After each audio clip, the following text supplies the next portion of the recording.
Excellencies, ladies and gentlemen, I'm delighted to have the opportunity to speak today at the GLF Africa Digital Conference.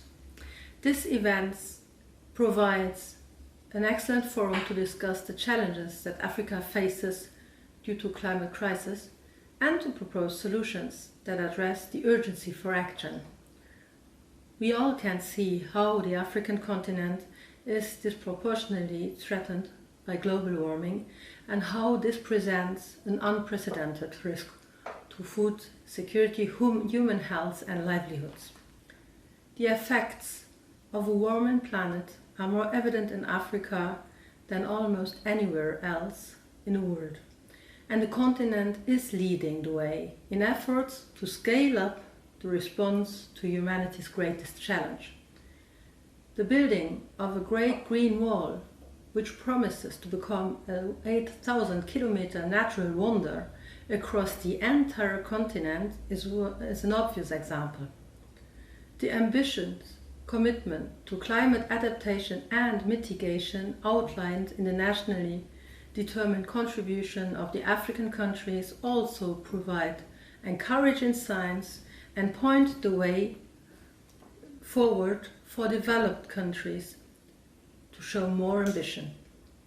However, global efforts to tackle climate crisis on a grand scale not only require dedication and political will, they also need money.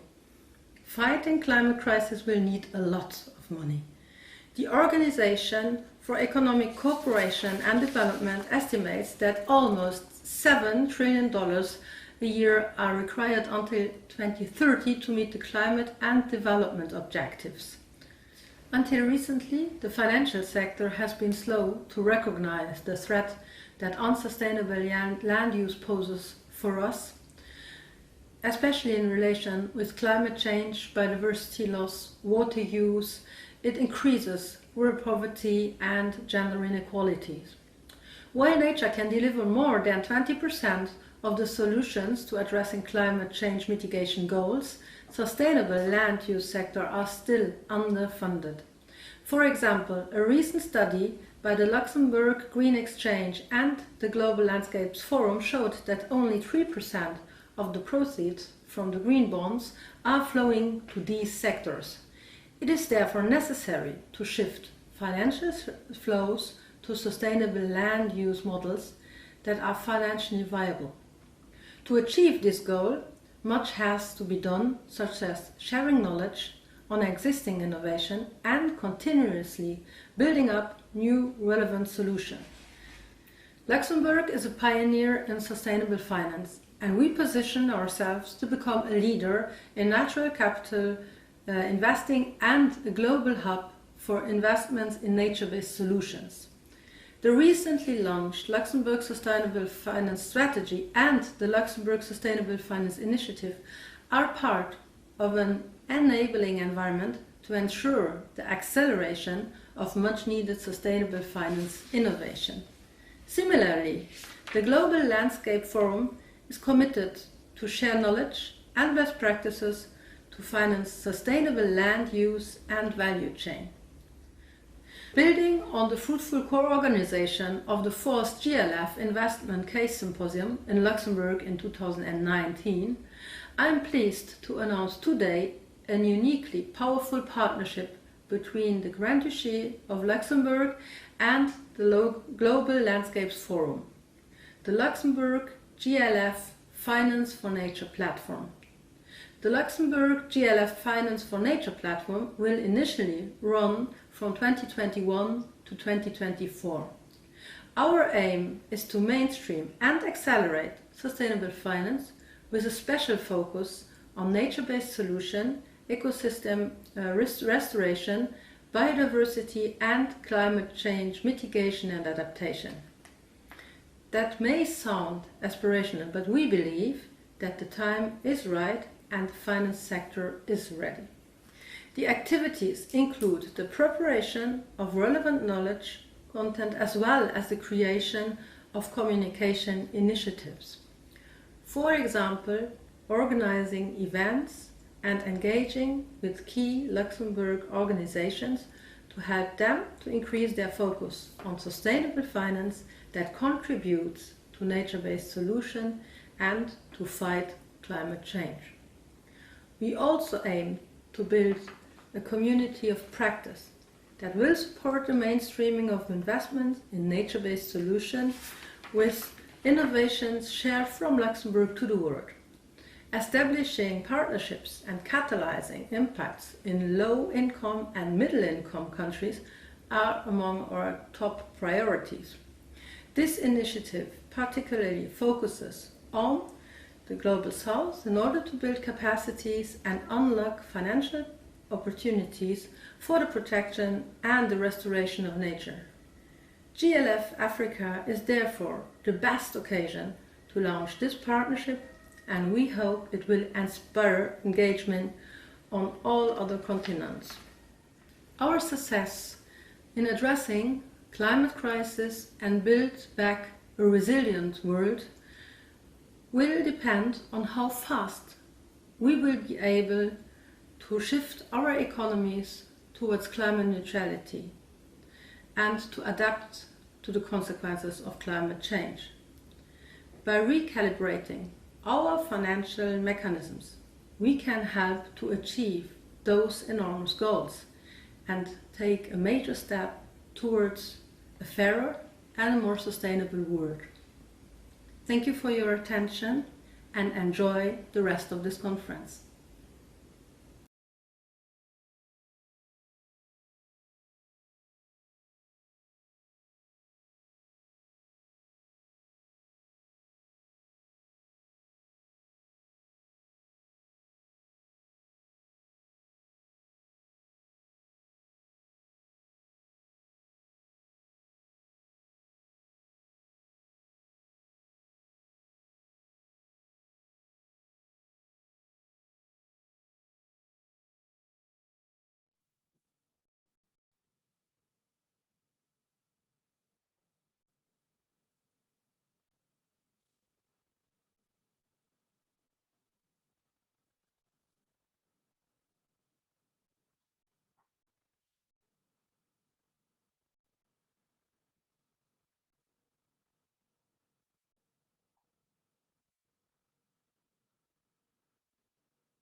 Okay.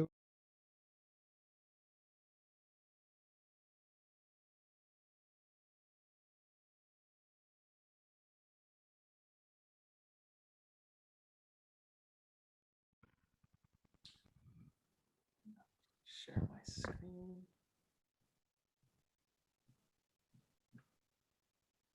And I'll make this into a presentation. There we go. Okay.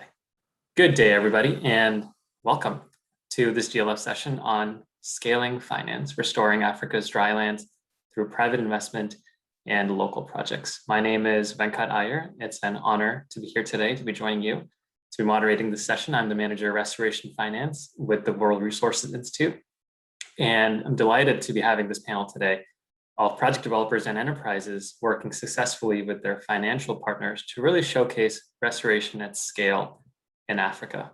And a quick agenda for today's presentation. We're going to have an overview of private finance for restoring Africa's drylands. I'll be spending a few minutes on that. After that, it'll be 3 conversations, 10 minutes each, with 1 tree planted in Kajani Forestry, Nova Star Ventures, and Kamasa, and finally Fledge and Kalahari Honey. Once again, these are the project developers and enterprises that are doing such fantastic work on the ground, connecting with their financial partners to really showcase what successful partnership looks like in scaling restoration finance. And we'll conclude our session with final takeaways with Dr. Susan Chomper, WRI's Vital Landscapes Director. And so challenges in terms of, at least the way we would like this presentation to go is spending a few minutes on the challenges and defining the problem for restoration. And certainly 65% of Africa's land is degraded, which is a problem imperiling food security, food systems, and it's an economic development challenge as well. 30 to 60% of African countries' GDP comes from agriculture, which is an underinvested sector from all the studies that we've seen. And I mentioned economic development, and this is a key issue. 226 million youth need jobs and unemployment is high. So the ability of restoration enterprises and the conservation movement in the forestry sector to really scale operations and alleviate the problem of degradation is obviously important, but more so important is the fact that this is a climate justice and economic development issue. And really merging everything together with strong finance and scaling operations is going to be key. One of the solutions, it's not the only solution, but one of the solutions was AFR 100 and the Great Green Wall. Both these political alliances and initiatives mobilized 130 million hectares of commitment to be restored across 34 countries. You can see on the map on the left, the Great Green Wall operates more in the Northern Africa Sahel region with some overlapping countries with AFR 100, which is more sub-Saharan Africa, southern areas. And $15 billion has been committed to fund and restore land across these regions. And the private investment side of things and the number side of things do make sense from an economic perspective. $1 invested in WRI studies have shown that $1 leads to $7 to $30 in return in economic, biodiversity, carbon sequestration, and livelihoods benefits. And so we know that private sector is keen to invest, not only for corporate philanthropy, but also for key net zero carbon neutrality commitments. Pioneering work from local enterprises and local foresters have shown that this work can be done, but still there's a significant issue regarding financing. Many local companies don't necessarily have the technical capacity or the wherewithal or the financial backing to really scale their fantastic work. So this was an issue we really spent a significant time on Tuesday. We had a UN Decade on Restoration, the ecosystem restoration event with a couple of high profile players like Andrew Steer from the Bezos Earth Fund and environmental ministers from Ghana, et cetera, talking about how we really scale finance and how we get finance down to the ground, large level finance. And some of the key takeaways were these 6. One of them, which was building up strong regional partnerships like AFR 100 and the Great Green Wall. That's certainly one thing that is ongoing. Creating incentives and public-private partnerships to strengthen markets. That's another thing. Training on entrepreneurs, communities, youth to absorb investment. That capacity building side of things is very, very important. That certainly at WRI, that's something we really look forward to doing more of. We have the land accelerator and things like that to really provide that technical capacity. And one of the companies you'll hear from today was actually a graduate of that program, and alongside many other programs that other NGOs have. Bundling projects in investable portfolios. Smallholder enterprises are inherently risky, that is true. So the ability to diversify investments from an investor side point of view and putting in money to make sure that your money is across many different portfolios and developers is a way to aggregate and diversify your investment, which is nice. Tracking restoration, where it's happening, and how people are exactly benefiting from restoration. Now that's the economic side of things. Who's being employed? What exactly is a tangible environmental benefit? Our livelihoods actually being created and generated through restoration. And finally, communicating about success and the failures. This is something which we've seen at WRI and many other institutions where the knowledge sharing is a key component of this, knowing what has worked, knowing what has not worked, and really facilitating those approaches where we can share as much knowledge as possible to make sure that we can scale effectively. My last slide, which I can't seem to pull up, which is odd, is, here we are, which is, apologies for that, is blended finance. And I like to spend a minute on this before we finally get to the meat of our conversation today, which is all about talking about our project developers and enterprises with their financial partners. And blended finance certainly is very, very key. I mean, in terms of facilitating restoration finance, we've seen that grants in the top left really provide a nice push to localized developers in terms of getting their initial technical capacity and initial capital to really scale their projects, with the investors in the bottom right, or institutional investors, what have you, come in to make sure that they can actually provide the capital needed for the project, and it reduces risk from that side as well, because certainly a lot of these projects need a lot of initial push from the ground up, which may not necessarily generate revenue immediately. Talking about some of the other stuff revolving the blended finance ecosystem from the top left, so blockchain is certainly a very, very nice technology, but it's not prevalent as of today in restoration finance, at least strongly. Grants I just spoke about, impact investing and personal financing are key components. I think this is something that we've seen in restoration finance. We'd like to see more of personal financing, to be honest. crowdfunding and enterprise philanthropy, top left and bottom right, are some things that we would like to see more of as well. The corporate philanthropy side is interesting because certainly a lot of corporations are very, very interested in giving money to developing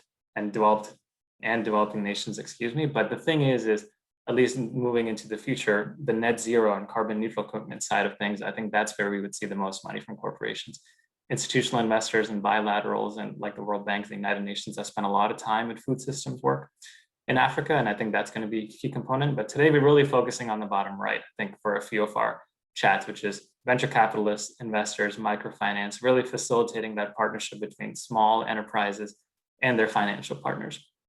So I'm going to stop sharing my screen there, and I would love to introduce our very first panel. So we have Peace Grace Muhizi from One Tree Planted and Bo Milliken from Kijani for a first moderated conversation. And the way we would love to do this is to have Peace from One Tree Planted spend a minute talking about what One Tree Planted is all about and the organization and the partnership for a little bit. And Bo will do the same thing. And I'll ask a few questions on what has made the partnership so successful on the ground. So I'll start with Peace. Take it away.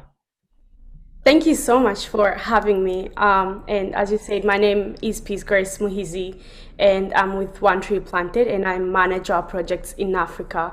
And to just give you an overview of who we are, One Tree Planted is a nonprofit on a mission to make it simple for anyone to help the environment by planting trees. Our projects span the globe and are done in partnership with local communities and knowledgeable experts to create an impact for nature, people, and wildlife. We believe reforestation helps to rebuild forests after fires and floods, but it also helps provide jobs for social impact and restore biodiversity. Many of our projects have overlapping objectives, creating a combination of benefits that contribute to the UN Sustainable Development Goals. And only in 2020, we were able to plant about more than 10 million trees in 28 countries with multiple partners. So we're continuing to do this work, and we're so grateful for the partnership we have with our planting partners on ground. Thank you very much, Peace. Bo? Hello, everyone. My name is Bo Milliken. I'm one of the co-founders and co-CEO of Kijani Forestry. Kijani Forestry is combating deforestation in Uganda that's being caused by the charcoal industry, which is generally done in an unsustainable manner. The way that we're combating this is that we're, on one hand, producing the charcoal more efficiently, and on the other hand, we're planting millions of trees that can be harvested sustainably, regenerated through FMNR in order to have a sustainable harvest in the future, and working with thousands of smallholder farmers throughout the country in order to do this. And so this year we're on track to plant 2 million trees. We're working with 1,500 households in 8 districts, and we want to keep expanding and create the sustainable industry rather than an extraction industry, which is the current charcoal industry. So, so we're working closely with One Tree Planted, with government entities, with a lot of different players in the sector, realizing that, you know, we're one small drop in the bucket of what needs to be happening on the ground. And we're very thankful for this opportunity and you know, relationship with One Tree Planted in order to expand our programs. Yeah, so thank you for having us. Thank you, Bill. I guess my first question is for Peace to talk a little bit about the relationship between One Tree Planted and your ability in terms of working with Bo and your time spent with Kijani in terms of what you're looking for regarding projects and what makes this so successful with OTP and Kijani. Yeah, I would just say that in terms of looking for projects in Africa, it has been very helpful to have the connection we have with WRI. Our very first projects that we implemented when we were starting were because of like the connection we had with WRI actually, including the one we're doing with Kijani Forestry. And when we're looking for projects to approve, we have a thorough vetting process that we go through, and we have planting partners sending a proposal, and then we look through the proposal. And there are certain criteria that we look for before we can approve one. And those include if the project fits our mission, if the project involves legitimate planting trees for the sole purpose of reforestation or biodiversity conservation, carbon sequestration, agroforestry, and other community benefits. We see if the project is ecologically appropriate. Is the project in an environment that is stable politically and socially and economically? Do they put forward community benefits? Do they work with local communities? All those are the qualities and the criteria we look for, and the Kijani Forestry truly met most of them, and we actually started our partnership in 2020, and it has grown since then. And we are actually looking forward to scaling in capacity as we go forward. And actually, because of them, we've been able to also create new connections. So we work on a trust basis with our planting partners. So the more trustworthy they can show that they are, the better for us, because then we are able to report back to our donors and show the results and the impact that their work is making on ground. Thank you, Peace. And just a quick clarification, and I love Bo to chime in on this, because you mentioned a little bit about this in the introduction and why Kijani is unique in terms of planting a diverse set of mostly indigenous trees to produce charcoal, of course, other ways as well, and growing high value fruit trees for food security. I guess, could you provide your input for our listeners in terms of why that indigenous kind of more heterogeneous tree planting for more biodiversity is better than the classic plantation approach? Which is exactly what you guys are doing. And I think the economic case for doing exactly what Kijani is doing. Yeah, I would say on the very non-altruistic side, it's very practical to plant biodiverse trees because trees really work well off of each other. We also do intercropping. So, when we plant leguminous plants next to the trees, you're fertilizing the soil with nitrogen that feeds the trees. So the trees grow better, the crops grow better. So on the very practical side, that's one aspect of it. And then on the other side, there's been a lot of different planting projects, whether that be for carbon or something else, that would come in and it would, let's just say, you maybe even clear cut a field and plant a bunch of eucalyptus that grow really quickly. They sequester carbon, but they completely destroy ecosystems. They dry up aquifers. And so it's not that eucalyptus is an evil tree, it's that biodiversity is very good, and that's really how nature is intending it to do. And and we focus on indigenous trees, one, because we don't want to introduce a lot of exotics, but also if you think about it, that's what's grown up and done well in this ecosystem. And so even 100 kilometers from where we're working, a different set of trees may work from where we're at, because climate is different. And so there's a very practical side, and then also the biodiversity and the ecosystem itself is a very productive thing that you want to maintain in all of our projects. And so even types of trees, we want, with all the farmers we're working with, we want to look at, okay, not just producing fuelwood in the future, we want to produce, crops so that they have productive crops with higher yields. We want to do fruit trees so there's different sources of food and different streams of income, timber and poles and roundwood and all that. Try to look at it holistically from our partners' perspective, because if they're doing well, then we're doing well, and we're working in a partnership model. And so truly want to look at what their needs are and trying to meet those in our process of working together. My follow-up is to Peace, and then I'd like for you to chime in on this, Bo, as well, in terms of this community-wide, the community-centric approach to growing trees and how we can scale that. Certainly we've seen, well, one of the questions I think we've all have gotten is, okay, fine, we're going to get a large level of financing from the net zero folks, from the bilaterals down the line with AFR 100 and the Great Green Wall. How can we effectively scale that to localize restoration and minimize the transaction costs of really associating going by project, that micro level? So, and OTP and Kijani certainly have done that successfully to some degree, and we want to scale it to a higher degree. So, Peace, could you give your opinion on how we get a chance, or at least your general thoughts on how that can be done in the future? I think it's very important to note that there are already existing organizations that are doing great work. if we prioritize our resources and help them out, they're able to actually continue the work they're doing. We don't really have to go too far to look to create our own new project. We have to support those that are already in the local communities doing the work they're doing. And it's very important that we also call upon like corporates and individual donors that want to support them, but also like remember that the governments or nations where they're located need to also provide resources and support them. It is the support that I would say like project developers need to actually articulate their needs toward the government and donors, and those can be individual donors and corporate, so that we can actually like list out what they need and be able to advocate for them. I believe project developers are the messengers for these communities, and without them really we cannot be able to implement these projects successfully. So they need the support, and we need to provide it in the better way that we can.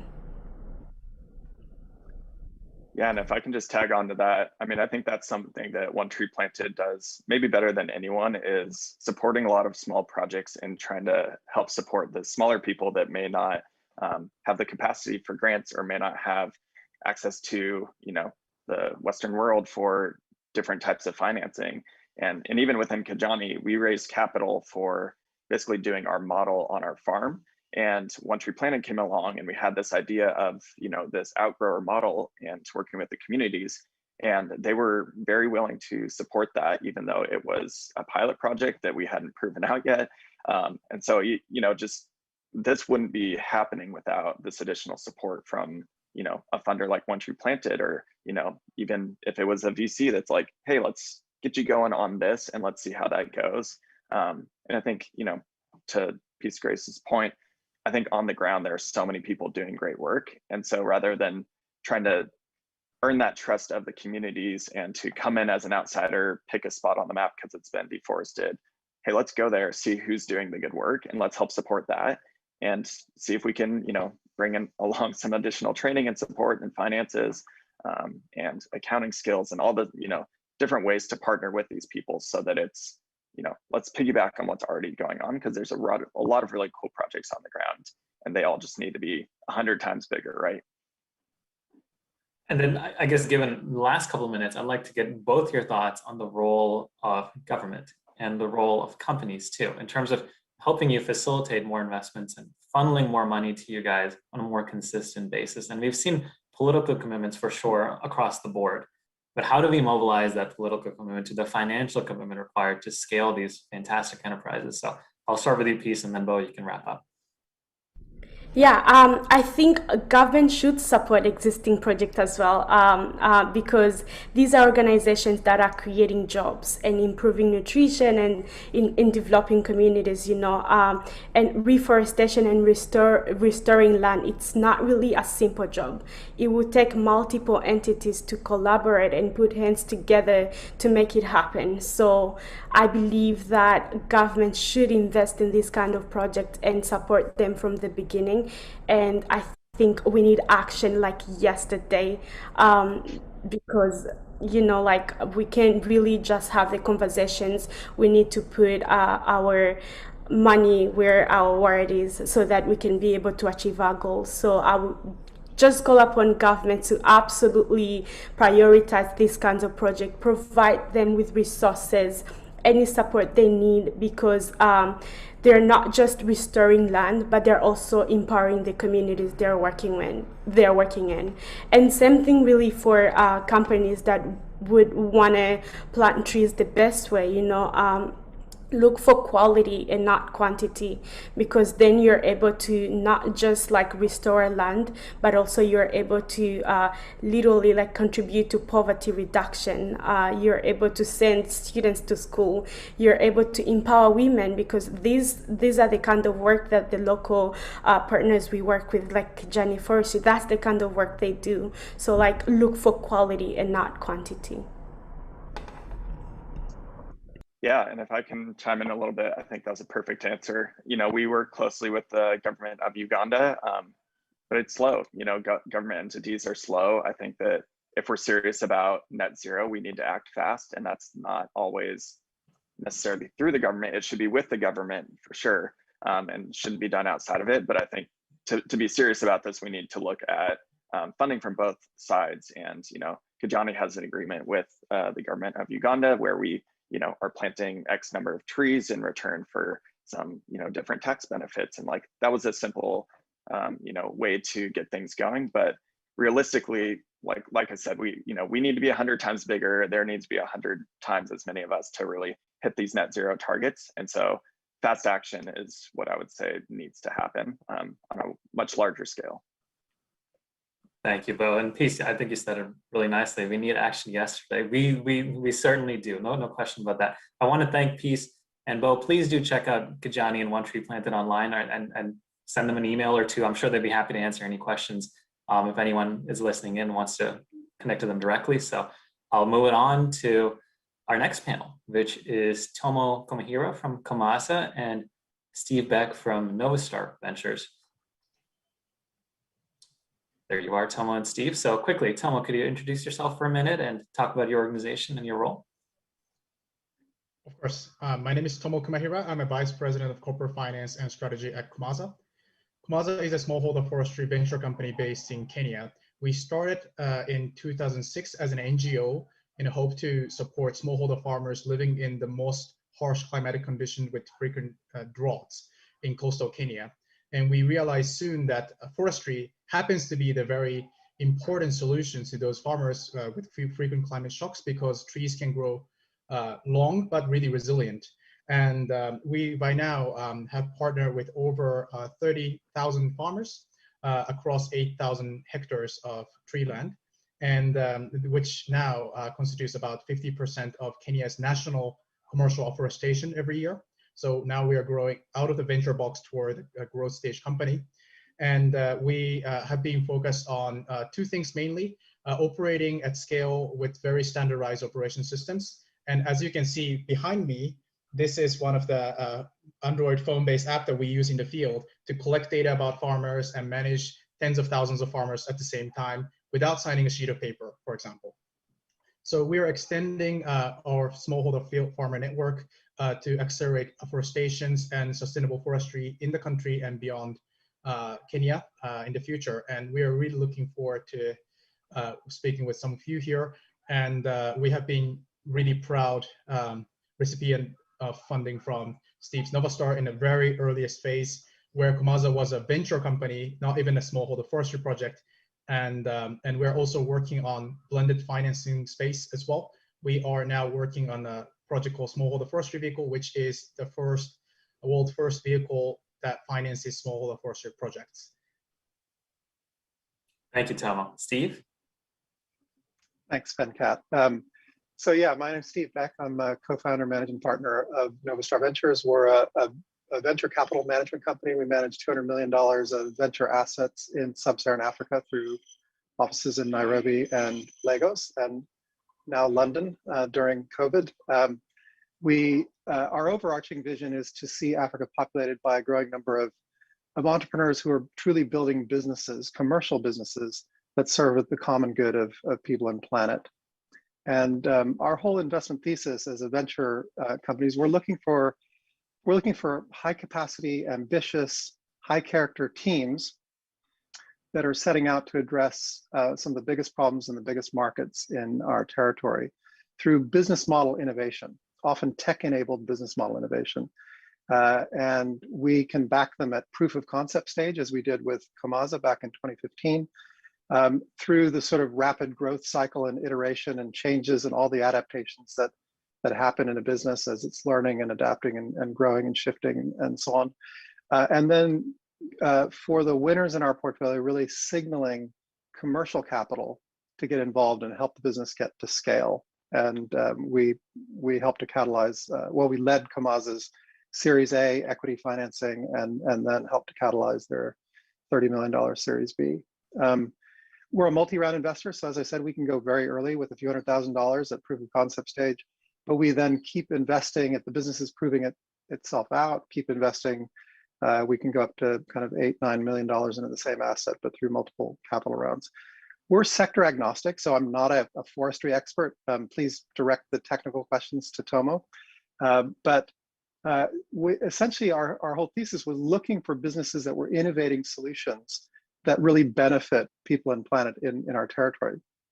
And that's why, you know, we're into Kamaza, we're into regenerative ag, we're into education technology, information access, off-grid energy, healthcare, and the like. Yeah, I'll leave it there. We'll get into the conversation. Thank you. Steve, I'm very tempted to ask you an invasive species tree management question, but I'm not going to do that. Tomo, so my question to you, Tomo, is more on the really interesting and the unique model of Kamaza. This is microforestry for fuel wood and industrial wood. You have tens of thousands of smallholders that you're working with. You have a really neat digital tech platform. From an and this maybe Steve can chime in on this as well. From all investors, and certainly as a company, Kamaza, you're looking for transparency and accountability with your environmental and social benefits. I guess my question to you, Tomo, is how your tech model and how your general philosophy at Kamaza makes sure that everything is being done regarding tracking the environmental and social benefits that is consistent on the ground, certainly for smallholders, but tracking it across 20,000 or plus seems like a daunting challenge. So I guess my follow-up to that is Kamaza can do it, then certainly we can scale it up to many, many more. So your thoughts on that, Tomo?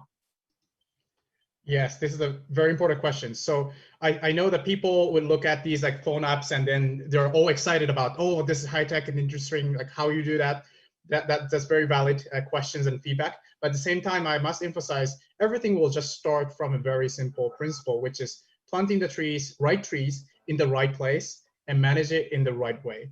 And that's all we are doing. So even though we are investing significantly into the tech and the team to enable large scale operations, doing right planting at scale has nothing different from doing the right planting in general. So we are only investing in enabling technology. So again, it's enabling technology. There is nothing new about planting trees itself. It's about how can we make sure each and every step of these processes are well managed and done well. And when it comes to managing the large scale of small scattered operations, technologies are incredible because now you don't need to track where the farms are on the map because each Android phone will have GPS that is as good as other GPS measurement tools that Forester would have had. So we do have these really good technological base where we can leverage this technology and connect the dots so that we can do it at scale that has not been done before. So I would normally segregate the kind of quality of control versus the quantity. Steve, do you have anything to add on that on Novarstar's approach to your investment side of things, looking at the environmental and social benefits and the transparency of it all? Yeah, no, it's a great question. I mean, we have a number of European development finance institutions as investors in our fund. And so one of the things that we do right at the outset prior to investment is we conduct ESG due diligence on the firm. And at an early stage of the business, obviously there isn't often a lot to look at, right? And there are a lot of kind of systems that are developing. So we spend a lot of time thinking about what is the motivation of the founding team here? What are they seeking to do? In Kamaza's case, you know, the motivation, the core motivation of this business was to see the regeneration of, you know, that whole eastern kind of seaboard of sub-Saharan Africa and across sub-Saharan Africa, the reforestation of it, and to see smallholders' livelihoods significantly improved. And so with that core motivation, Kamaza actually was really receptive to the initial ESG due diligence that was done. There was an ESG action plan that's progressive. So with each funding round, there's a chance to revisit that and to kind of up the stakes, if you will, for the company. And as the company grows, it grows its capacity to manage that. But in Kamaza's case, Tomo said it well, the technology is a key enabler of that as well. So you can imagine, you know, with that many smallholders partnering in your supply chain, we want to make sure that the smallholders have avenues to communicate. There's a grievance policy. There's like a set of systems that are in place that enable light to be shed on the whole supply chain. And that's absolutely critical for us as an investor.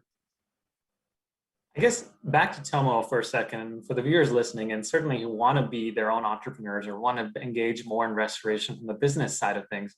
Could you talk a little bit more about kind of Kamaza's journey from the beginning in terms of the size and scale of the investments that you were looking for, and then maybe the difficulty of attracting finance in the beginning, or maybe it wasn't so difficult, it was a great idea. Just your general initial approach to your business and how it became from the initial stages to where it is now. Yeah, happy to. And just to be transparent, I'm not the founder. So I joined the Kumaza about 4 or 5 years ago. That's when Steve actually made the first one of the first investments. So I joined at the kind of at the transition point where we transformed from an NGO to Kumaza as a company, a venture company. But I can just complement that experience with some of the stories I heard from the founder, Tevis Howard, and on this to answer your question. So in terms of the earlier phase, I heard, and Steve, you might know more than I do, I believe, it was more of a random project started in the middle of nowhere, where the founder happens to be in the region to do malaria studies. So it wasn't, Kilifi, the original founding location, wasn't selected as an intentional act. It was more of a founder meeting the problem over there. And what I think has helped quite significantly, looking back as another capitalist joining the firm as part of Kumaza 4 years ago, when the company decided to become a company and grow significantly like we see today, the biggest asset from our earlier days I see is the fact that the founder persevered through that period. The biggest, I think, challenge and excitement about forestry venture is that it takes at least 10 years to prove a concept. So Steve mentioned proof of concept, something that Novastar can commit to. And it sounds really easy, but it's not easy at all, because you have to wait for years and years to see if the trees are actually growing. So the fact that the founder persevered throughout this early phase, a lot of people blame it's a crazy idea, scary idea, and all of these feedbacks and comments and criticisms, but he persevered through the period, and now he sees that smallholder farmers can actually be a trustworthy partners for venture companies like ourselves and build a successful business. And it's been quite a journey when it comes to raising Series B and other like large-scale funding from large investors, but the beginning point is always there. And for us, then the coming challenge that we are facing right now, and we're tackling with Steve, another great capitalist partnering with us, is to really bridge the gap. So now we are proof of concept venture, but how can we become a mainstream forestry actor? We are still far away from that. So we need to make sure that the operations are great. We need to showcase that. We need to make sure we have long-term financing that's making us sustainable, even though trees take as long as it takes. So these are the different nature of proof points that we have faced over time. But really, it's about persevere through this long, long journey. Thank you, Tomo. And in the interest of time, I will stop this panel and move on to our next one, but please do contact Steve and Tomo for if you are more interested in Novastar or Kumaza. I'm sure they'd be very happy to speak with you one-on-one regarding the investor basis or helping your business as well. Thank you to both of you. Really, really appreciate it. For our last panelist, we have Luni Libes from Fledge, and we were initially going to have someone else from Kalahari Honey, excuse me, Mavis, who was not able to join us, and we really apologize for that. Mavis has a family emergency, but Luni and I will have a good conversation now in terms of Luni and I spent some time working together. So Luni, would you take a minute to introduce yourself, and we can talk a little bit more about investing in Kalahari Honey. Oh, sure. Oh, excuse me there. Thanks for having me here. My name's Luni. I am the founder and managing director of Fledge, which is a global network of impact-oriented business accelerators. One of those is partnered with WRI and is the Land Accelerator. And they have taken that. We started that in Africa 3 years ago, and they have taken that around the world. Thank you, Luni. Okay, so my question to you, Luni, is the process of your engagement with Kalahari Honey and what you're looking for as an investor when it comes to sending money down to local enterprises doing restoration. So Kalahari Honey came to us the way that thousands of companies have, which is an online application. So we are an investor, but we're first and foremost an accelerator. Therefore, many companies apply all at the same time, and then we pick a handful of them to bring into one of our programs.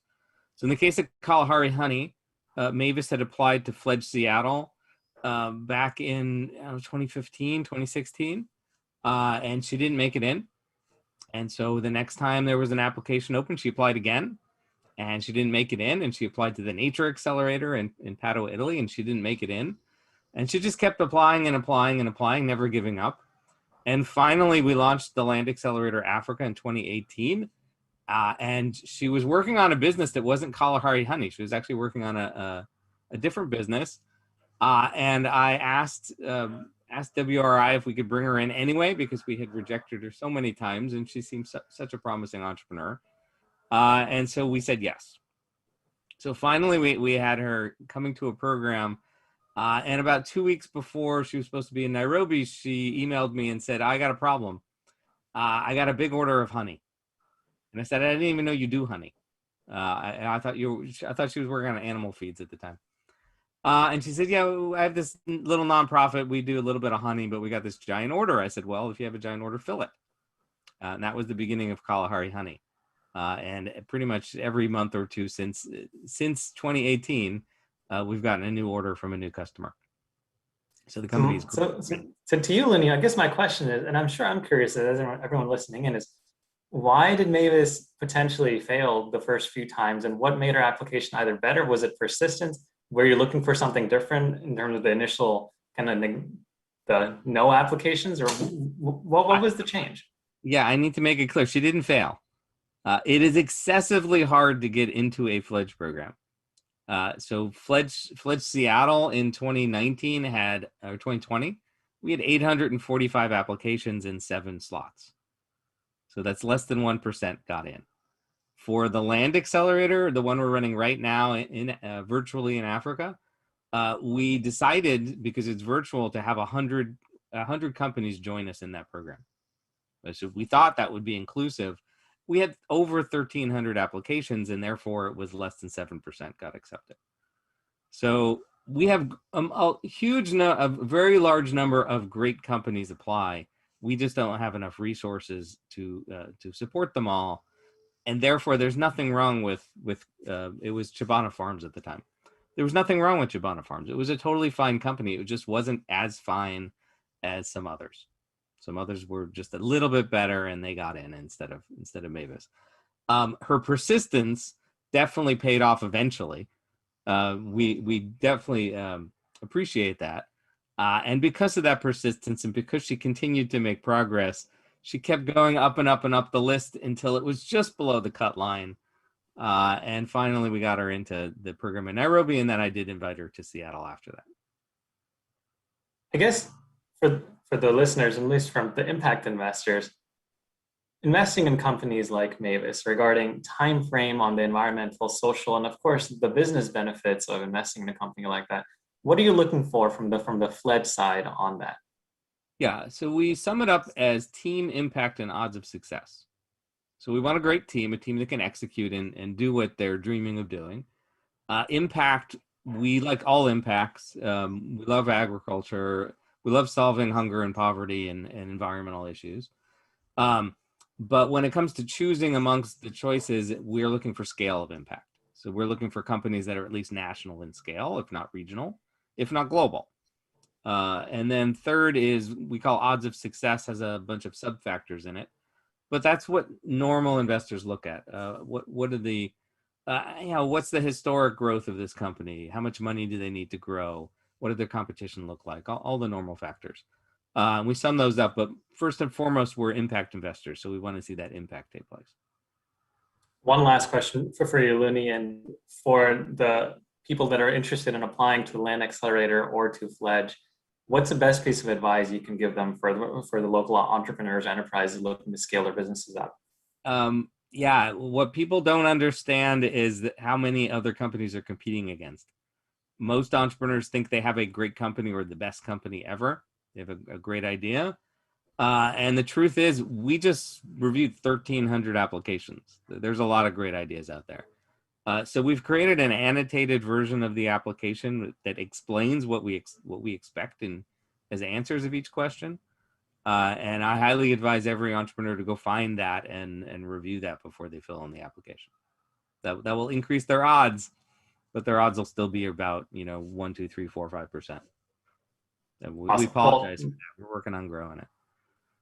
Well, we all are working on growing the capital base, and a big thank you to you, Looney, for spending time with us today. If you have anyone listening would love to get a chance to spend more time with a one-on-one, do shoot him an email. Looney is very responsive. I know that. So make sure to do get a chance to communicate with him directly.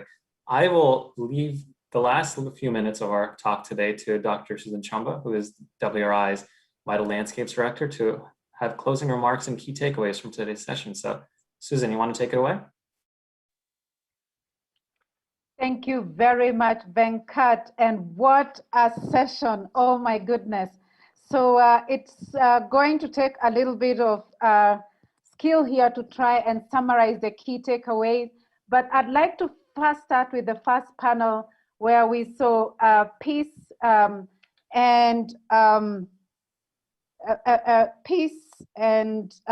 is Beck? Sorry.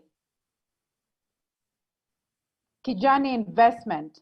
And really try to look at what were the key takeaways from that, that really, especially on investing on local communities is going to be critical. And we've heard also from impact investment there that impact is going to be critical. Impact at the local level, ecological impact, social impact. And from Kijani investment, we've seen some of that is being driven by the kind of tree species that are being planted, indigenous as well as trees, as high value tree species, so that both the investment in terms of charcoal and local needs for economic opportunities is well catered for. Then we saw also a piece mentioned about the role of government and the need for investment in and partnership with government. What really struck me there was the realization that Kijani investment is actually getting some tax incentives from the government in terms of, because of impact investment in tree planting. That was really, really interesting there. And then the second panel between Tomo and Steve Becker was really, really exciting as well, looking at how, Komarza is investing just right here at home in Kilifi and really getting a venture capitalist investing in those kind of on tree planting. And not just tree planting at small scale, but also it's at the scale of being able to show economic returns. And also the point there was also the need for impact investment. So I think the word impact was cutting across most of those, the three panels that we had, and really emphasizing the need for looking at tracing both the environmental as well as social benefits, and the emphasis on technology for accountability. I think that was really striking from the Komarza story, that really technology is enhancing, but at the end of the day, what is being done here is managing resources for economic as well as ecological benefit. And just to come to the interesting panel that was supposed to be with Looney and Mavis, I think we've also had fantastic discussions there around the role of an entrepreneur in terms of really persevering, and especially through the first, we had that through the first stages.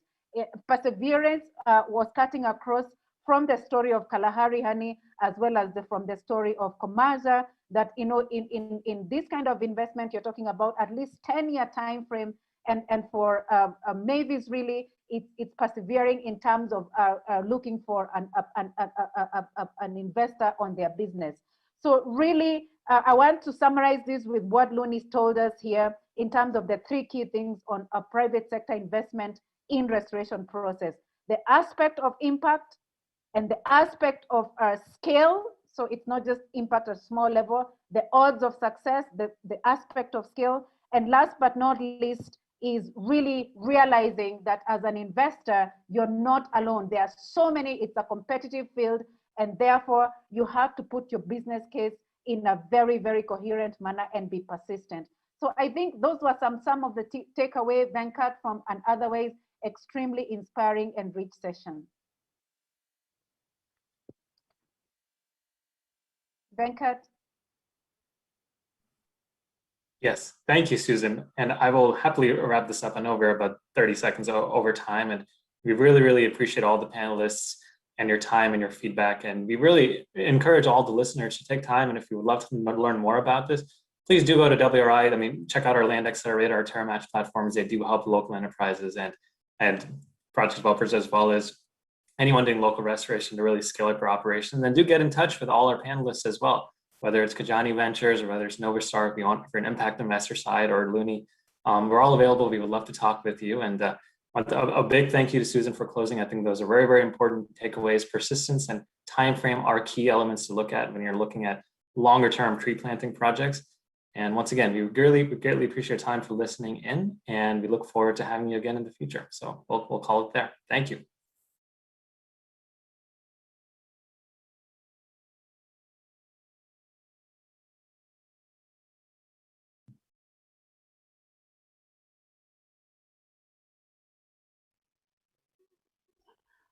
Selena, countdown at 10.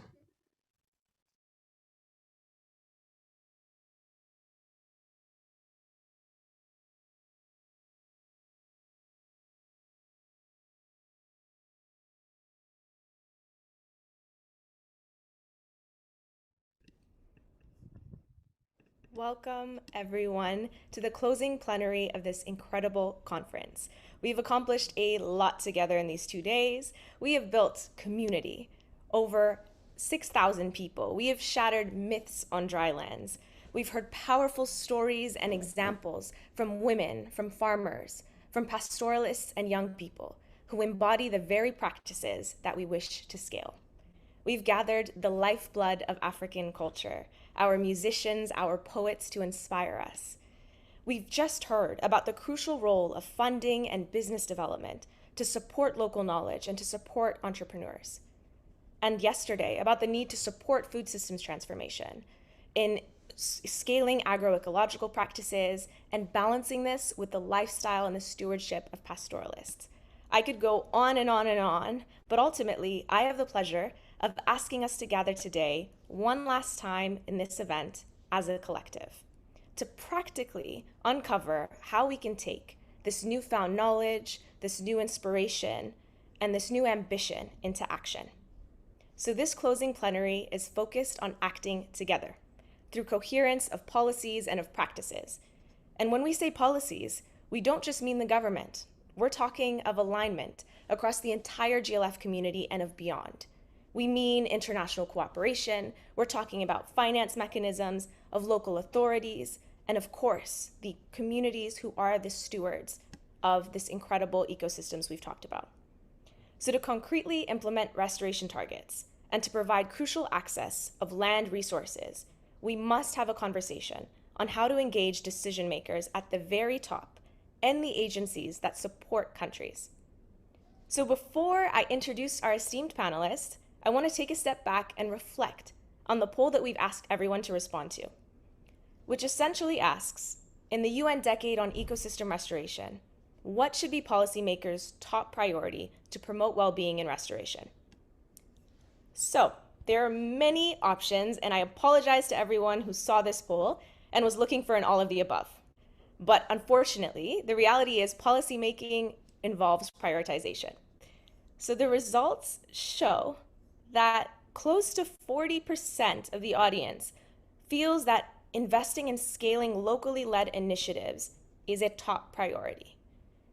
And all of you who selected the other options, such as supporting women and youth, tenure rights, creating synergies, I want to reassure you, because one of the best ways to navigate trade-offs and to achieve multiple objectives is to have the conversation we will have today on generating synergies and coherence across sectors and scales. So now I would love to kick off our segment.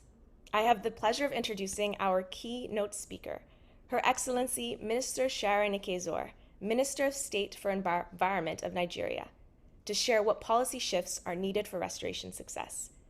Minister Ikezor, welcome to GLF Africa, and the floor is yours. Thank you very much, Selena.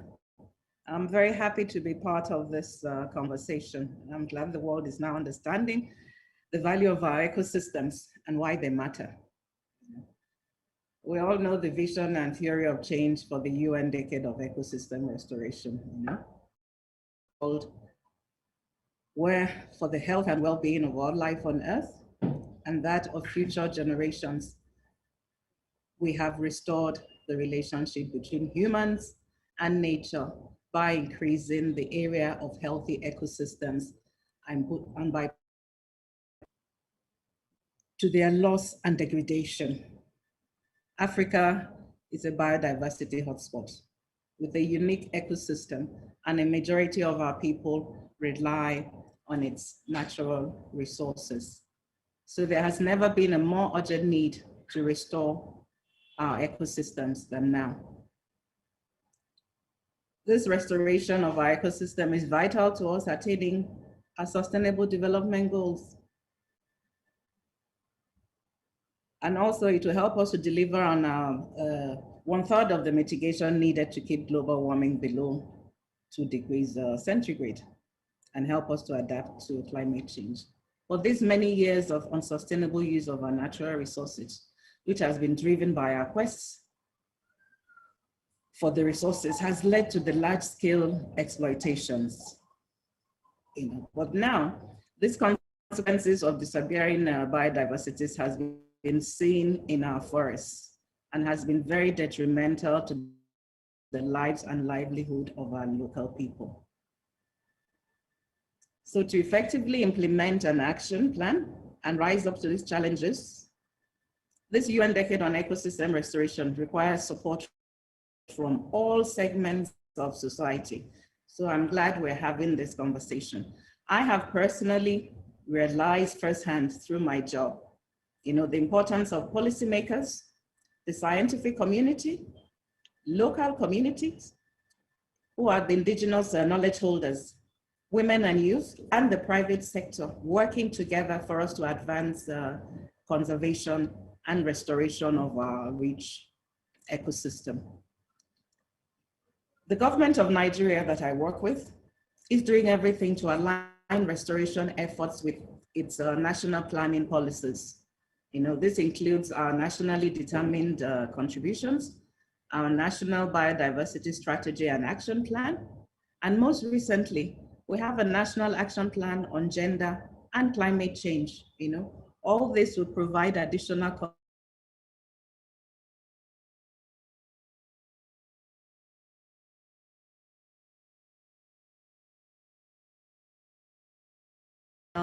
and sub-national levels and at community levels. I would like to acknowledge the different roles that women, men, and youth have in the ecosystem and in the communities. So to us, community, how would I put it? Community working together or community-based restoration programs that we carry out is key to us achieving anything in terms of restoration. With women, there is a greater risk of overlooking the particular interests of women and their potential contributions to society. So policies that we make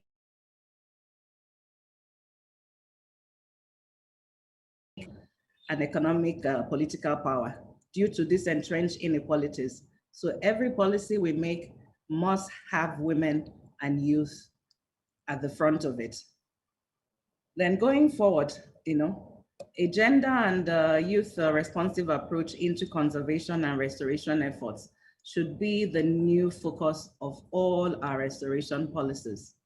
So for conservation effectiveness, it's fairly well understood within conservation that good stakeholder engagement and community buy-in is critical. So gender inclusion becomes key as an understanding of who the users are, as well as involving them in consultation and decision-making, and building also on their ecological knowledge. We all know that women make up a high percentage of the agricultural labor force in developing countries, most especially in Africa. I think they're about 50%, and sometimes over 60% in certain countries.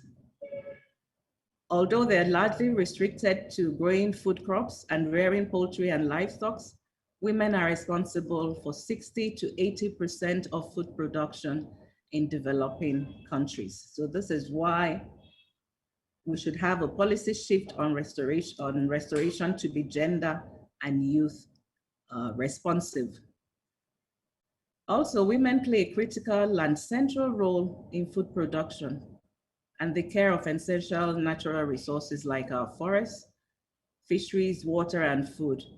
So taking cognizance of their role and building it into future biodiversity action plans will not only advance protection of vital natural assets, but also ensure that these plans are responsive to the realities on ground and benefit our women. And as I always say, if we don't achieve SDG 5, I don't see how we can achieve the rest of our sustainable development goals. Then coming to the youth, with the high demography of youth in Africa, their participation in ecosystem restoration is crucial. So policy shift that will support their participation and engagement in environmental restoration is extremely important. Our youth, as you all see, are now very willing to take leading roles and meaningfully engage on platforms related to the protection of the environment, either at the local, national, or global level. The youth of Africa have in them a great deal of talent, passion, and innovation that we can tap into to develop solutions to our planetary crisis. These youths are also very tech savvy, so we need policies that will boost business opportunities in ecosystem restoration among our youth. As to me, they play a critical role in ecosystem restoration with their innovations, and they can and will inspire positive actions and results in ecosystem restoration in Africa and globally. And as the executive director of Generation Restoration said, that ultimately the success of the UN Decade on Ecosystem Restoration should not only be measured by the number of trees and forests grown, but by how many young people have been made to build successful professions, organizations, and livelihoods around ecosystem restoration. So Africa's sustainability future is bright. I am inspired by youth and women, and together I think we can actually restore, conserve, and protect our ecosystem restoration. And I learned a new word, ecopreneur. We should build more ecopreneurs in Africa through sustainable use of our natural resources. So thank you, GLF, for this. I look forward to listening to everyone. And you have one of our very young climate activists, Adenike Oladosu, here. So I'm looking forward to hearing from everyone else. And I would also like to see GLF convene more multi-sectoral and multi-sectoral conversations on this for Africa. Thank you very much for your kind attention. Thank you so much, Minister Kizor. We're so grateful to be with you today and for you to really share your perspective on the key role of gender and youth responsive policies. And of course, for prefacing Adenike Oladosu, who's going to join us now. So we have about 5 speakers who each hold a crucial piece of the puzzle when it comes to implementing a holistic policy agenda. And we want to anchor our conversation first with 2 incredible women who are going to share their insights. So first up, we have Adenike Oladosu, who's an ecofeminist, a founder of I Lead Climate, and a very brilliant and powerful voice for youth activism. So Oladosu, welcome to our stage. Could you tell us what is needed to secure the rights of African youth, and what is needed to enable this generation to take part in the decision-making on what, where, and how restoration is done? The floor is yours. Thank you so much. I'm honored to be here. And that is a very important question you just asked, because it's something that the African youth are looking forward to be part of the restoration process, because this decade is a decade of ecosystem restoration. And number one of those things for us to secure our rights is through our voice. Our voice needs to be acted upon. We need to be heard. And through this process, I'm working with the Honorable Minister of State, our keynote speaker for today, Sharon Ekeazo, which is passionate. She's passionate about youth involvement when it comes to all of these environmental issues and women affairs too. And also, secondly, is representation, because representation is important for us to be able to secure ecosystem restoration, because we have the world's largest restoration, which have to do with the Great Green Wall. We also have the Lake Chad, the Sahel, the Sahara, and all of these give an insight that we have bulk of the restoration in Africa, which means that we have greater restoration or greater representation that is needed for us to be able to be in the room as a negotiator, implementer, or even as partners, of which through this administration and through the office of the Honorable Minister of State, we the youth are able to contribute to the nationally determined contribution. And I must say that Nigeria is leading the way when it comes to African youth representing global affairs on issues that matters to us, because through that I was able to go to COP25 as a Nigerian youth delegate, and we know that much more is going to come out of this COP26 too. And also I have to talk about platform. That is the third point, that we need platform to leverage our innovative ideas for us to be able to transit or to transform it to be a real life solutions, because this solution is going to help us, or is going to define the future that we want, and is going to help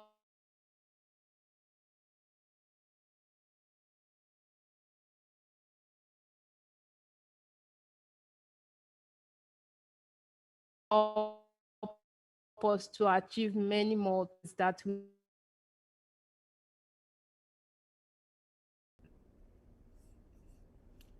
Oladosu, it seems like we've lost you. It's just breaking up a bit. So if we don't get you back in a moment, I think we'll wait until the internet improves and maybe move on to the next speaker, and come back to Oladasu at the end. And I think it's actually important because our next speaker can really build on this point, on representation, on platforms, on voice, because oftentimes the youth and the women perspective are very, very well linked. The risks can be very similar. And so what I want to do now is to introduce Cecile Njabet, who is the president of the African Women's Center for a Network for Community Management of Forests, and an inspiring role model for me for years. And I know you'll have a message to share to us all. So can you walk us through how the current policy environment can be altered to enhance women's participation, enhance women's leadership in restoration? And what are the critical actions you would recommend government to take? Thank you. Thank you, Salina. Thank you for the opportunity. I think the decade we are starting, UN decade on ecosystem restoration, cannot succeed without the women participation, without the women at the middle of the decision-making process, without the women with capacity building in leadership and in negotiation, without women entrepreneurs in community forest-based enterprises. So for me, the policy should turn into securing tenure, because tenure is critical for the women. If you want to plant trees, you need to have security to tenure. If you want to do anything in the field, you need security. For me, for the women I do represent, or I talk on behalf of them, they need security to tenure. We need reforms of the traditional customary laws, because sometimes most of our laws are neutral to gender, of course, or to women, but the practices in the field, in the villages, in the communities are very discriminative. So we need to see how, during this decade, we can improve tenure for the women. That will be the first priority. The second priority is providing adequate resources. Yes, restoration is very, very expensive, of course, and we need adequate resources to continue to restore. We have women engaged in restoration on mangroves areas, in the forest areas. They need resources to continue to play that key role that is being now and ever more and more recognized. They do restoration with their very little means. So during this decade, we should mobilize. We should make sure that we have the political will, and all these funding agencies want to put these resources where they should go. Women need them more than any other. And we need, of course, livelihood development. It's not planting trees, as Honorable Ministry has just said, and I always support it. Restoration for trees or restoration for restoration does not mean anything. We need to develop, to improve women's and community livelihood conditions. We need to improve that. And how can we do it? We really need to build the capacities in entrepreneurship of those women who are now carrying out a good sample of enterprises in the forestry sector, the forestry sector which is male dominated. We need to make sure that those women have improved their living condition by improving their entrepreneurship. Enterprises for the women is key for the improvement of the living condition of the community, of the nation. So we need that. Communities, by experience, the community forest is a scheme that is showing good results on women's improvement of livelihood, of women improvement of tenure, of women improvement in access to decision making. During this decade, it's extremely important to support and promote community forestry, within which we will have collective rights for the women, and they will develop, they continue to improve their enterprises they are currently carrying out.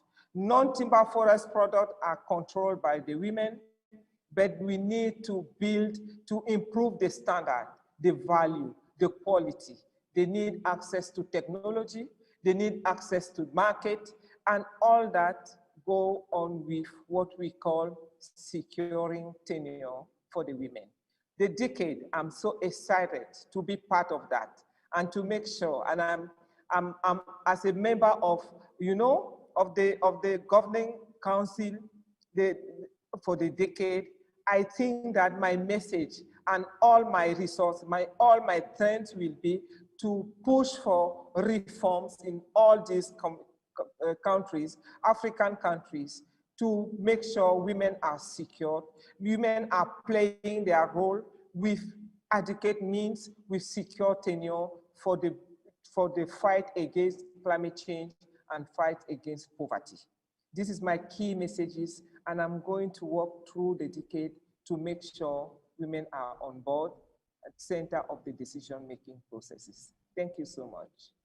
Thank you. I know myself and the audience is reassured knowing that we have you in that council advising and pushing for these reforms.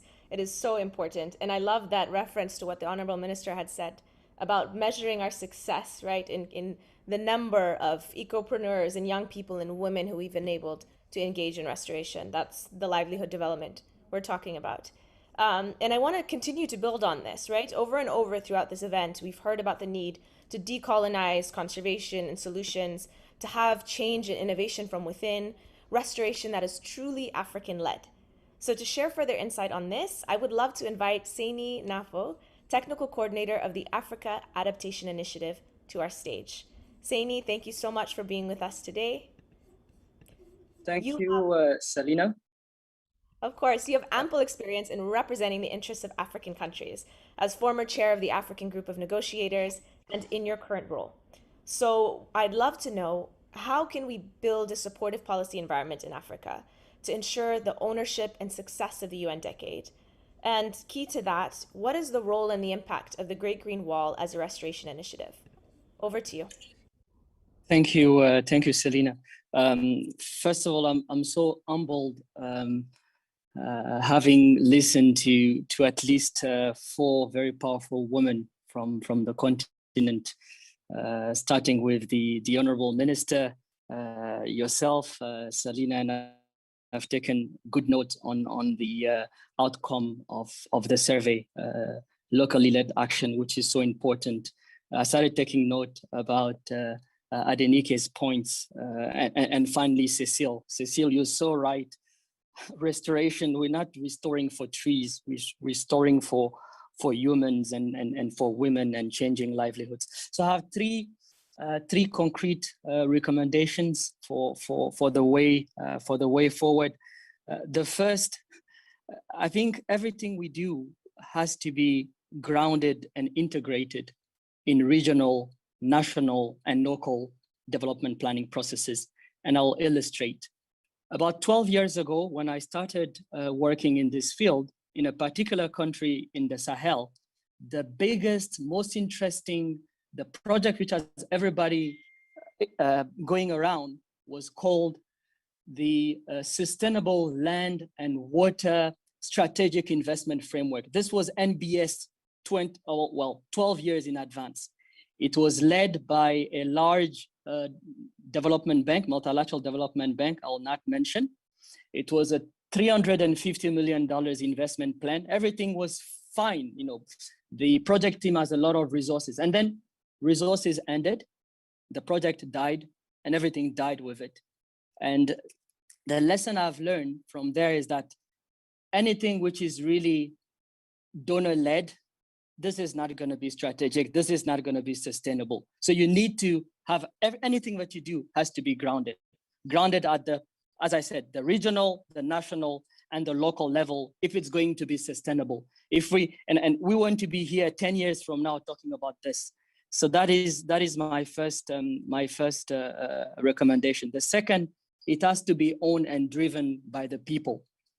You know, at the highest level of government, from the top executive down to the rural areas, this has to be led again by those who are on the ground. It has to be led and it has to be driven. They're the ones whose capacity needs to be addressed and needs to be taken care of. And on that point, I think as much as we want restoration and we want restoration to be sustainable, you must understand the drivers of deterioration. You can plant as many as, you can plant billions of trees. If you don't address why trees are being chopped off in the first place, because of poverty and livelihoods issues, because of energy access or lack of, because of impacts of climate change, if you don't have that systemic approach, we'll be blending billions of trees and pretty much a few months or even years after, they'll be gone. So it's very important, as I said, to have a systemic approach and to make sure that you deal with the drivers, not of restoration, but the drivers of deterioration, and really attack it at the root so that you have sustainable restoration. I'll give you an example. 10 years ago in another country, a minister had come in, and you know, sometimes when ministers of environment come in, they plant trees. So they had planted trees. And 10 years after that, minister came and asked, oh, I remember I was here 10 years ago and we planted so many trees. Can we go and visit that garden? Well, that garden was not there. And I'll stop the embarrassment there.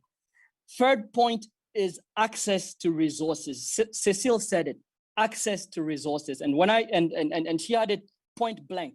Resources, it's about, well, technical assistance, you know, technical resources, the knowledge. It's about technology. And it's definitely about finance. Planting trees per se costs a lot of money. And if you're going to be involved in sustainable land management, in sustainable water management, sustainable soil management, well, you need to be capacitated. You need to be capacitated to formulate the programs and plans, to mobilize the resources, the domestic and the international resources, and to execute at the local level.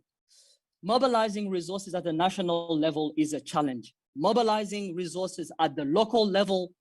This is it. This is really more than a challenge. And the reason why we need to build coalitions, this needs to be not just a whole government approach. It needs to be a whole country approach, government, civil society, and other stakeholders. Reason why, again, this must be grounded and integrated. This must be led by the highest level. This must not just be a trend. We have, unfortunately, so much trend. We have decades of climate ambition, decades of, for this to be sustainable, really, it has to take into consideration all those aspects. And the African group of negotiators that I represent, and another anecdote, more than 50% of African negotiators are women. So bravo to women, are women. Bravo to women again. So we'll support this. We'll support this with the adaptation initiative. We'll support this with the group, and happy to be here, and happy to be listening and taking notes. I'm very happy to do that from women again. Love you, and thank you, Salina. Thank you so much. I feel so humbled to be absorbing all of this wisdom and knowledge from everyone on this panel. So incredibly grateful. And I think, we cannot underestimate the points that you've laid out on integrating it and grounding it in regional plans, of having this be a whole of country approach and really embodied by all of the people and African citizens. So we've now heard from a young person, we've heard from a gender representative, policymaker, negotiator on their vision, the needs for this policy agenda. And I'd like us now to take a step back to the international stage. And some of you may already know, but Italy is currently holding the presidency of the G20, an international forum that brings together the world's major economies. And we now have the pleasure to have Agostino Ingoscio with us today, who is the Senior Advisor on Climate Change at the G7 and G20 office of the Italian Presidency of Council of Ministers, to talk about synergies in restoration implementation and to integrate some of these points. So thank you so much, Agostino, for being here. I heard there were some pretty important meetings happening last week, particularly in the environmental stream. So can you tell us how the G20 can support African governments to mainstream restoration into their post-COVID recovery strategies? Over to you. Thank you, Salina. Thank you, distinguished speakers, for your very timely interventions. I already learned a lot, which should be the most important part of these meetings. Yes, so we heard about the importance of linking local, national, regional, and global interventions. So essentially what we're trying to do as G20 presidency is to do our little part to help on this last point, right? So connecting the dots at the global level. Now, of course, we all know that the scientific community has reaffirmed that this past decade was the hottest ever recorded globally, and this further escalates the need to have rapid action. So as Italian G20 presidency, we believe that really 2021 is the year where we can engage with some important decisions to have rapid action combating the crisis unleashed by climate change and others. And we see land restoration is really like quite a key point in responding to all the crises at the same time. So the Italian G20 really looks at this as an opportunity to engage the global debate and redressing the way in which we are building back from COVID crisis in a way that understands that without nature at the center, there is not going to be any recovery. So one of our mantras, so to speak, is to be the first generation that leaves natural system and biodiversity in a better state than was inherited. And we heard here today that to do that, land restoration is key, and sustainable land restoration also from the social and economic perspective, as our previous speaker has so helpfully described.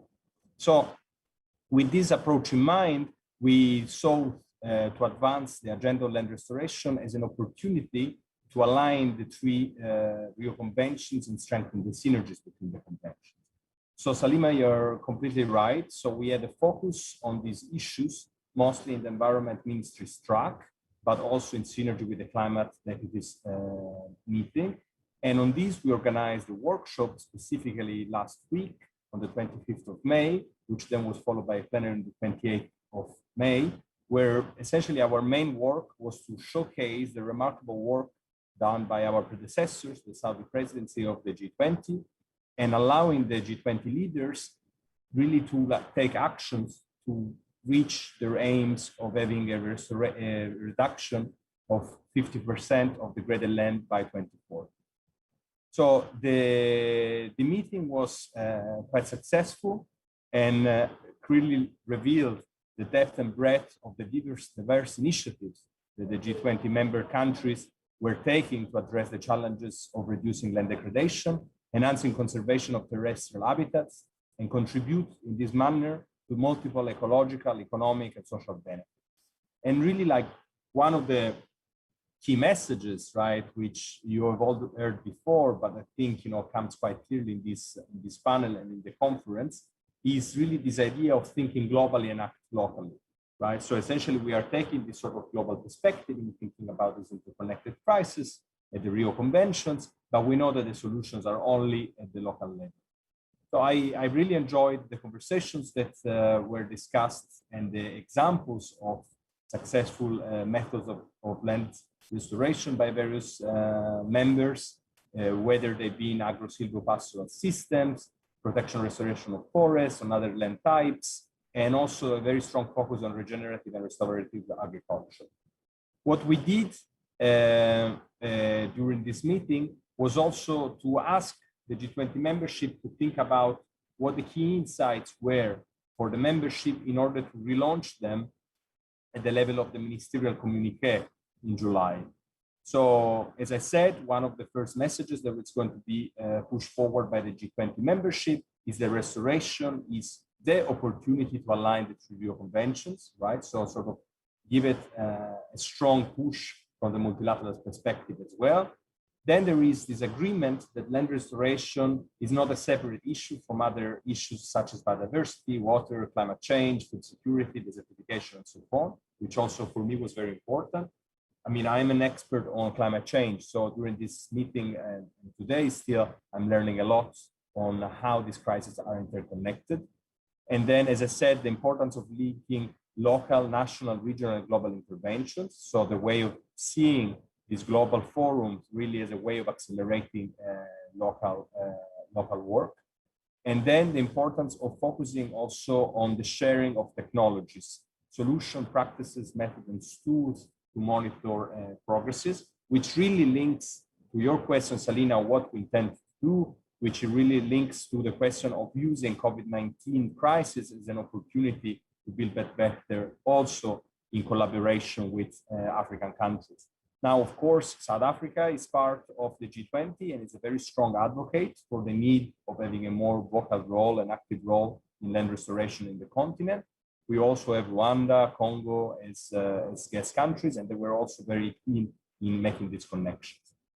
So for us also, this comes at the time with the Italian co-presidency of COP26 in Glasgow together with the UK, where really the land sector is also demonstrating increasingly its importance to achieve greenhouse gases neutrality. So essentially, it's increasingly clear that there is no net zero pathways that doesn't have a strong focus on the potential of carbon sinks of land and soil. So this, for me, as the climate person in the presidency, was also very important focus to take on. The initiatives that were presented during the workshop were hugely different in stages of maturity. And so really, this also highlighted the fact that we need to have a multilateral effort that advances all of them in a way that really is respectful of what is happening at the local level. We then focused on the 28th of May, as you said, instead more focusedly on finance issues. And here, essentially, the issue that came to the mind was the fact that land-based green finance really had this possibility to deliver a very strong multi-sectoral approach with different co-benefits in terms of the various crises, such as climate change, biodiversity, and food security. And for this, we are also very happy that Cassa Depositi e Prestiti, the Italian Development Bank, has announced its intention of having in Rome the second meeting of the Finance in Common initiative, focusing specifically on issues of land and sustainable food systems. So for us, these are the main ways in which we are advancing the work done by our predecessors, and which we want to to build. Thank you, Salim. Thank you. I so appreciate hearing about the leadership that the Italian government has taken in this, and just allowing us to hear from you what is happening, what the conversations are entailing as it relates to the economic recovery, and nature being at the heart of it, which is very different than the conversations we've heard in the past. And what I want to do now is also turn to another powerful agency that shapes a lot of the development narrative and implementation. And so this is the host of the plenary, the UN Development Program. And so representing today, we have Mr. Stan Nkwane, Director of the UNDP Regional Service Center for Africa, which serves 46 country offices to drive inclusive development. Welcome to the stage. As a key partner to the UN Decade, I'd love to know, how does UNDP see the role of restoration and accelerating action towards SDGs and this inclusive development we talk about in Africa? And how is UNDP supporting governments in their efforts to meet restoration commitments made under the global, national, and regional initiatives? The floor is yours. Thank you very much, Salina. Thank you, and thanks to all of the panelists. I've listened very keenly to all of the very important points that have been made. Also to the passion of my sister Cecile, and this makes us start off, this decade, I think, in a really positive mood. As a partner within the UN system that seeks to strengthen SDG integration, UNDP has its eye out for all of the possible bottlenecks that can impede actually the achievement of the SDGs. And it's clear to us that, one of those likely bottlenecks that can affect sustainability across all sectors is land degradation. It poses serious threats to the sustainable development of all countries, particularly in developing countries and in Africa in particular. It's important at the beginning of the decade to just sort of recall a little bit of what some of those implications are for the continent or for the region, in sub-Saharan African region. In this region, half of the total population and about 3/4 of the poor live in dry lands, which are particularly susceptible to land degradation, and many climatic and socioeconomic factors converge to limit the capacity of the population to cope with some of those deficits, such as food, water, energy, and physical security. There is indeed an increasing attention to the role of sustainable land management and restoration in achieving global sustainability ambitions. These ambitions are reflected in the goals and targets under the 3 Rio Conventions, as we know, and various international and regional initiatives like the Bond Challenge, the African Forest Land Restoration Initiative, and the Great Green Wall Initiative in Africa. The total of all land restoration commitments from over 100 countries under these agreements and initiatives are close to about 1 billion hectares over the next decade. Almost half of these commitments are found in sub-Saharan Africa, where many countries have adopted ambitious land degradation neutrality targets to halt and reverse land degradation by 2030. Now that these countries have established their LDN targets, significant investments are needed to support the development of transformative projects and programs to support implementation on the ground and the achievement of land degradation neutrality targets by 2030. Supporting the implementation of land restoration commitments will require an enabling environment, particularly from UNDP's point of view in the area of governance. We now have a much better understanding of the kind of actions that can reverse a great deal of the damage done. Nonetheless, the governance challenges, including in some countries, protracted conflict and violence, remain major barriers for scaling up land restoration efforts. The political will to implement restoration plans is a key challenge, along with socioeconomic factors related to tenure security, policy frameworks, institutional capacities, and financial instruments. Decentralization of natural resources governance has made progress in many countries in Africa. Increased local is consistent within the movement towards democracy. Prototypes have been developed to ensure equity and sustainability in the use and management of land resources, and these can be further extended to achieve the restoration ambitions for Africa's drylands. the empowerment of youth as well, empowerment of women and other marginalized groups such as indigenous peoples and pastoralists to participate in decision-making on natural resource management and landscape governance can lead to wider adoption of sustainable land management practices that can significantly improve land condition, reduce biodiversity loss, and enhance the provision of environmental services essential for the future survival and well-being of the growing number of people adversely impacted by land degradation.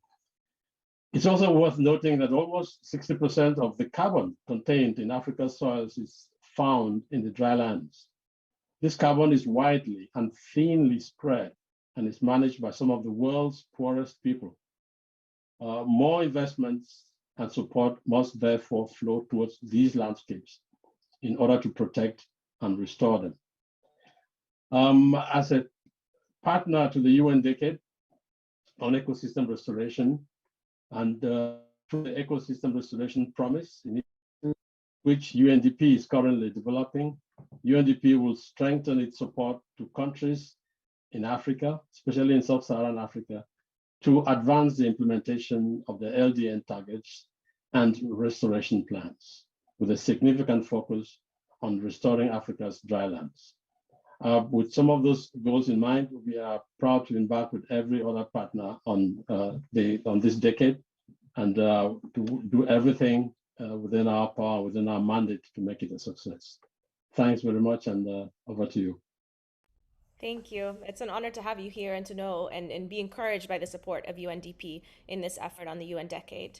I have been so encouraged by this conversation, by the friendships I feel we have across countries, time zones, and technical challenges. And what I want to do now is hand the floor back to Oladosu to give us some closing remarks because we are running out of time. And I think it's probably best that we are handing the floor over to the youngest panelists to share what you've heard, what you've learned, and what you want to pass on to the audience. So over to you. Okay, thank you so much for the opportunity to close this plenary. And I must say that I've learned a lot, and it's very important for us to keep having this conversation because it's going to help us to shape the future of restoration. And I must say that I want to also thank Dr. Mumba Musonda. She created a platform for African women through which we have the youth network that we use to champion so many Africa. And I must also mention that there's a youth response that is going on, that is going to be done tomorrow through the Office of the Honorable Minister of State, Eko Sharon, our keynote speaker. So it's also about youth response on plastic pollution. And I must say that through this means of ecosystem restoration, we must provide means for accountability, make us test that needs to be done or that have been done so that we can help make the process to be fast. And also we must not forget to create platforms that will help champion restoration among African youth, because many of us, or many people are left behind on this issue. And we have to take the forefront on this.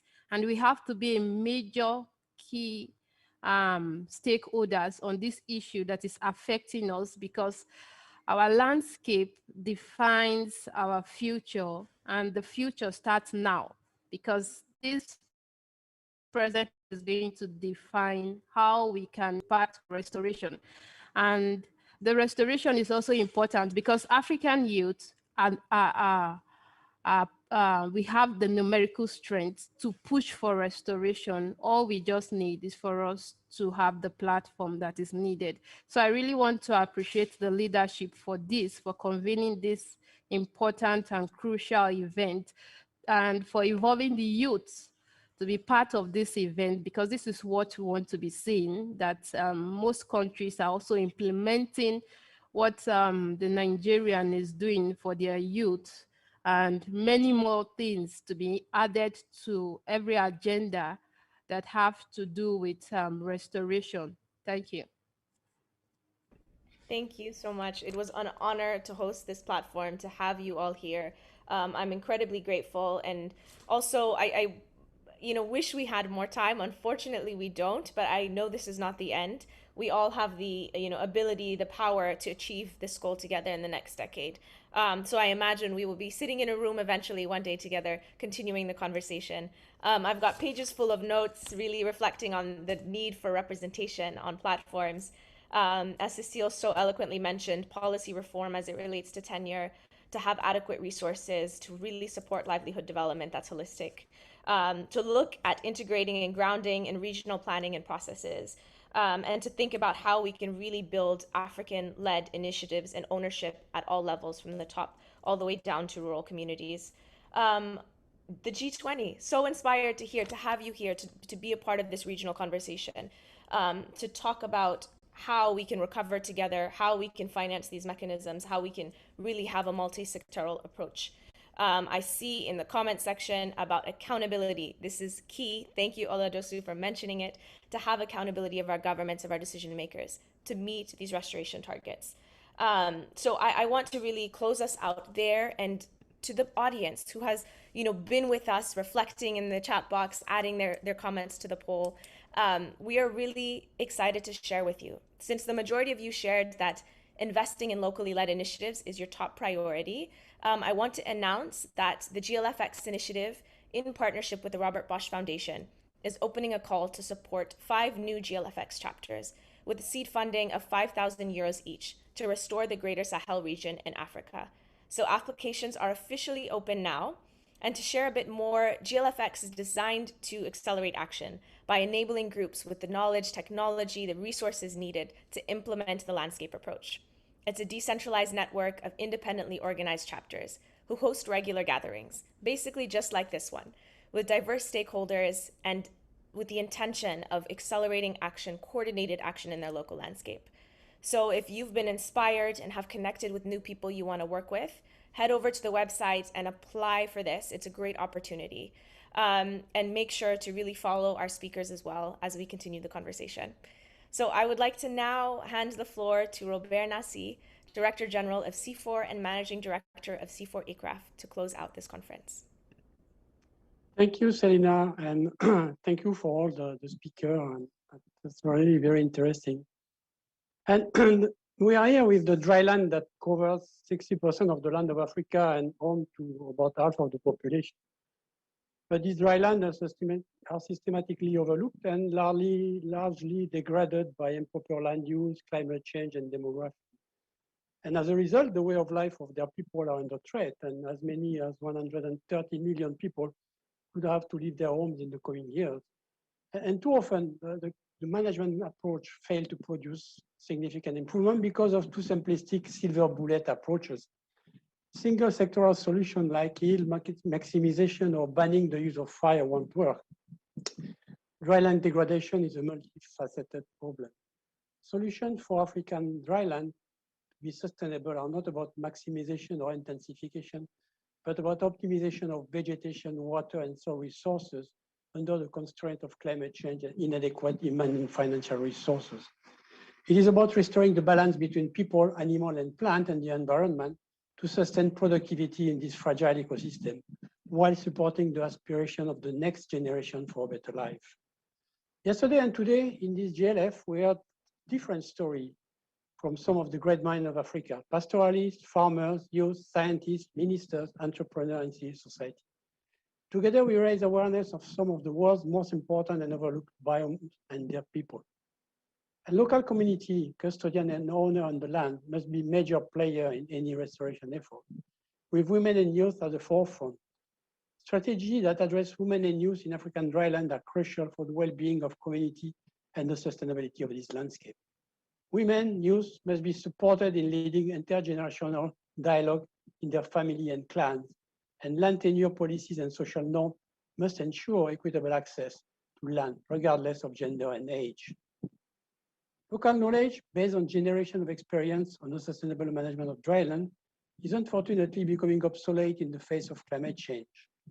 From mapping rangeland to identifying invasive species, we have identified research gaps and efforts to overcome this and co-constructing solutions with local people.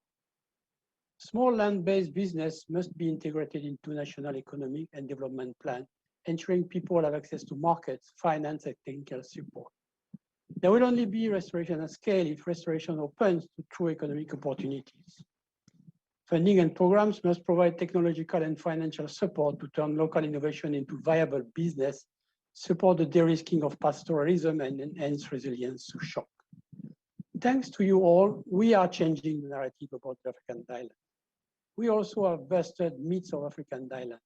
We heard how to preserve this landscape through multifaceted solutions that are decolonized and born from specific African contexts to ensure that people have a home, food security, and livelihood for generations to come.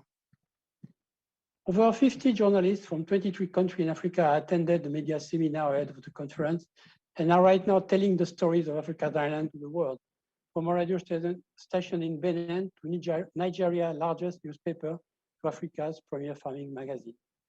More than 7 people registered from 51 of Africa's 55 countries.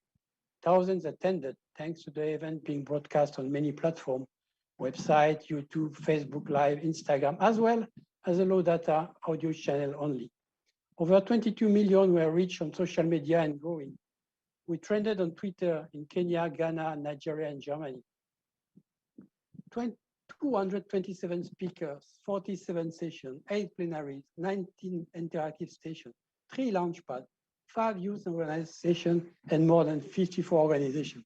And of these 227 speakers, 129 were for Africa and 50% were women, something one rarely sees.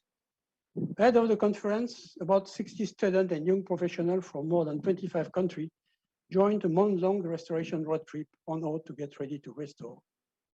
12 white papers were produced, providing insight on new trends and tools to monitor restoration progress and highlighting underexplored sustainable livelihood opportunities. Several major initiatives are also launched, including the GLF, the GEF, a GLF chapter member, presented the Dryland Sustainable Landscape Impact Program, a major investment to support countries to address systematic factors that are threatening the commitment to all Rio Convention to a landscape approach. The Luxembourg GLF Finance for Nature platform will help mainstream investment for sustainable land use and climate. Knowledge sharing on sustainable finance for nature-based solutions will benefit the global GLF community with a focus on delivering impact for low and medium-income countries. The GLF will also be embarking in a food land use and restoration program funded by the group GEF and led by the World Bank, another GLF charter member, which aims to strengthen financing for restoration. GLF will lead the knowledge sharing efforts to mainstream good practice for green and zero deforestation community. As Salina just said, the GLFX is launching a call for support to support 5 new GLFX chapters for the Great Sahel region. We also are opening application for the 2022 Restoration Steward programs, for which the GLF and the Young Landscape, together with partner organizations, will select and provide sponsorship, training, and mentorship for young people around the world who are carrying a restoration project. And the conference doesn't end here today. The platform will be open for another 2 weeks. So watch again your favorite session, catch the one you missed, share widely, network and connect with fellow participants and the GLF community in upcoming opportunities. The GLF is about connect, share, learn, and act, and we hope you will join us. And of course, all this would not have been possible without our volunteers, sponsors, partners, and our amazing GLF staff. We are very grateful to all. A special thanks to the 80 youth volunteers and social media ambassadors that have supported the GLF for the past few weeks. We also received support from BMZ, BMU, GIZ, the Robert Bosch Foundation, as well as a strong media partnership with CDEVNet, ACC, Enviro Wild, Tony Wild, the Afro-Youthonist, and DIRAJ. All our speakers share the simple message. We can do this, but we must act decisively now and together. And to end with a Somalian proverb, if people come together, they can even mend a crack in the sky. So be safe and restore.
say no do me no walk ama.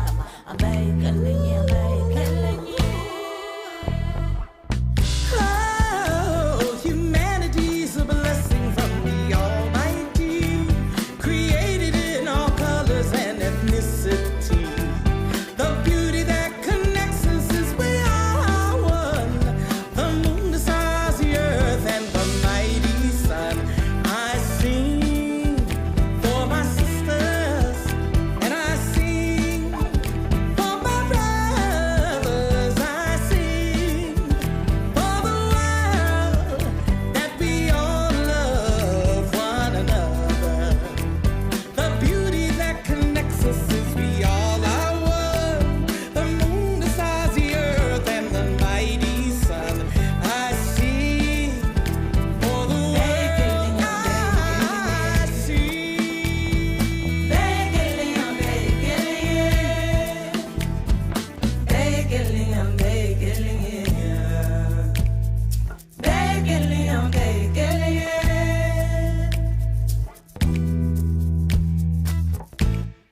Oh, more, I want more, aye. Yabara dide, ni beraga, wa murala, dide fuwala, atomadomo, hoja jumoni ne, lo chiche ayero, ayetoro akbara, yekuwala soro, iwani beraga, de fuwala, kofiara.